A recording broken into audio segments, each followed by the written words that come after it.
నెలకొన్నట్టు కూడా మనకు కనబడతా ఉంది. అయితే మరి రేపు అంటే 25 తారీఖు అటు క్రిస్మస్ సెలబ్రేషన్ సందర్భంగా ఇటు అన్నమయ్య ఏదైతే సెంట్రల్లో తిరుపతి సెంట్రల్లో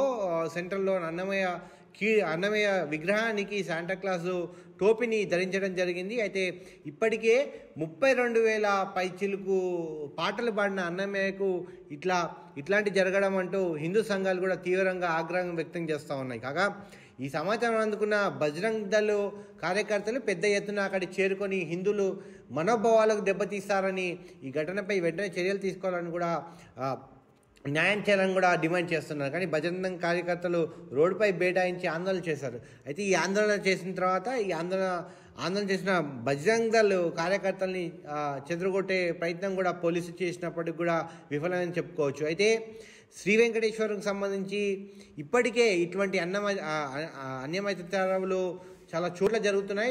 తిరుపతిలో కూడా చాలాసార్లు కూడా మనం చూసాం.